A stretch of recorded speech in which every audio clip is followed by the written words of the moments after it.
کوچه های نسیم رفته پی ولگردی، توی باغچه ها پاییز اومده پی نامردی، توی آسمون ماه دق میده، ماه دق میده درد بی دردی، پاییز اومده، پاییز اومده پی نامردی، یه نسیم رفته پی ولگردی. پاییز که میشه ما بی اختیار میریم اتاق جمشید. پاییز یهو میاد تو یه روز، مثل بهار و بقیه. صبح زود بیدار میشی میبینی حیات شده طوفان رنگ و رنگ که بر پا دردیده میکنن. ما مثل عوام الناس، مثل سیاوش قمیشی و کریستی بر عقیده داریم پاییز دلگیره.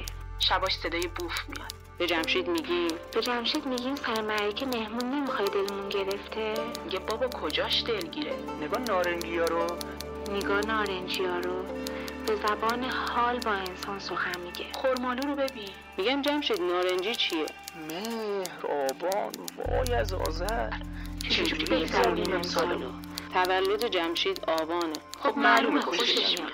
راه میره میگه دنیا یعنی محاسن پاییز. میگم خب مثلا 4 تا مثال بزن از این محاسن. میگه دلبر لباس قشنگا رو از توی گنجه در میاره، پایین کمی لخت، بالا کت و کلفت، آدم حظ میکنه. میگم اولا چشتو در میارم و دوما اینکه نصفش معایبه. حیف تابستون نبود که همش لخت. یه چای میریزه میذاره جلومون میگه حالا دلبر هیچی، شبا رو چی میگی؟ مگه تو خودت عاشق شبا نیستی؟ پاییز همش شب دیگه، نصف روز غروبه. میگم آقا ما 2 ساعت شب بستمونه، زیادم هست. میخوایم زودتر بیدار شیم تموم شه. یه چراغی میذاریم اون گوشه تاریک روشن میشینیم ستاره میشمریم تا سحر چه زاید باز. میگه چایی از دهن افتاد. جمشید اگه پاییز این قدری که تو میگی خوبه، چرا ما هر سال روز اول پاییز دلمون خالی میشه؟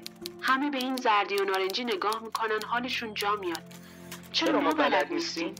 چرا همه رفته بودناشونو میذارن برای پاییز؟ چرا پاییز هیچکی بر نمیگرده؟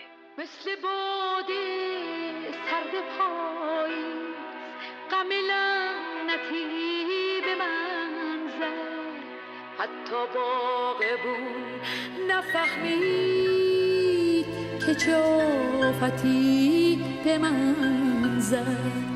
رگ و ریشه هام سیاه شد، تو تنم جوون خشکی، اما این دل صبورم به غم زمون خستگی.